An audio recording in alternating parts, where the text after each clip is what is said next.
Dixie here. Today I want to tell you about my worst backpacking skill, which is apparently walking.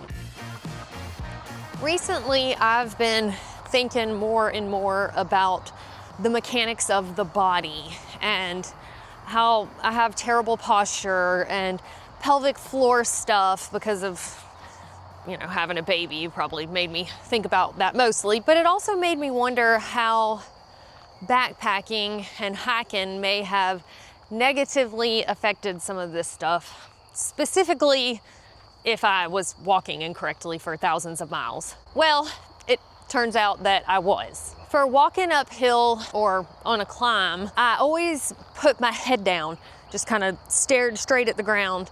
That way I wasn't focusing ahead on how much more of a climb I had to go.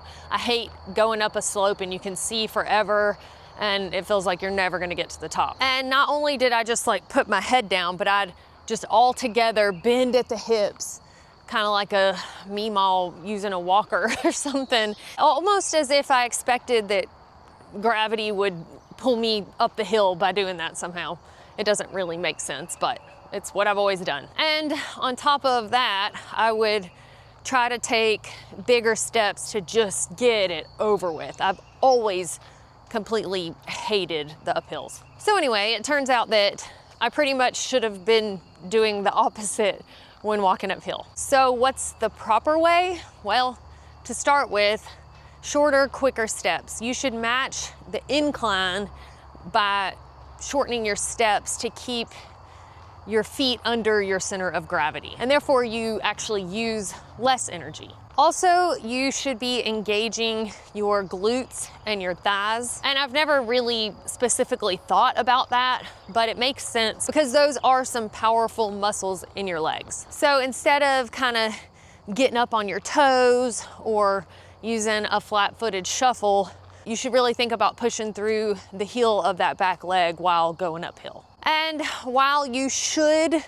lean slightly forward, not at the hip, like I've always done, where you look like a meemaw, it should actually be at the ankle. And that's supposed to help you maintain balance and reduce strain on your back. And last but not least, what I've always been terrible at, you should maintain a good posture. Have what they call a proud chest with relaxed shoulders and your head upwards. So why should you avoid doing it the bad way like I've been doing it? Well, bending at the waist puts excessive strain on the back. Taking long strides is similar to doing lunges, so you're actually burning up more energy and just exhausting yourself faster. And then looking down at your feet so that you don't see how far you have to go can just kind of throw everything out of alignment. So of course, it's always better to have good posture. And if you want to practice this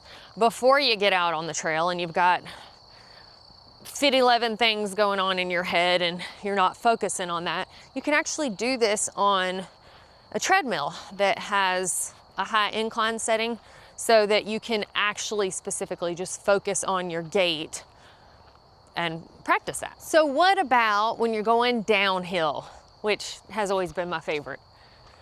Well, first of all, you should keep your knees slightly bent and they will kind of act as a shock absorber. And I've actually always been pretty good about that one. Once again, you should shorten your stride because the shorter, quicker steps can help you maintain balance better. Stay upright. A lot of folks tend to lean back when they're going downhill, but that can actually cause you to lose your balance. Engage the core. I've never thought about that when backpacking. It's something that I actually think about when I'm lifting weights, but it makes sense because it gives you more stability. And so I'm gonna work on that for sure on the downhills. Focus on a full foot plant to maximize stability. And a bonus tip here, watch your shoe fit to make sure that you don't end up losing a bunch of toenails. If you are going downhill and your toes are jamming up on the front of your shoe, you're gonna lose toenails. So make sure your shoes fit properly. There are some muscles that you can work on strengthening to be better at downhills. First, your quadriceps. These are the ones that really stabilize you as you're going downhill and make sure that your knees aren't being overloaded. And then of course your glutes and core are always good to work on, and they're gonna help stabilize you as well. Anyway, all of this has definitely given me something to think about, and I thought it would be a good thing to share because I bet a lot of people don't think about proper walking technique while they're just gallivanting around the woods. But it is a good idea for us to know this so that we can continue to use instead of abuse our bodies for years to come. And that is all I have for y'all today. Thank you so much for watching. If you found this video useful, don't forget to share it with a friend, and we will see y'all next time.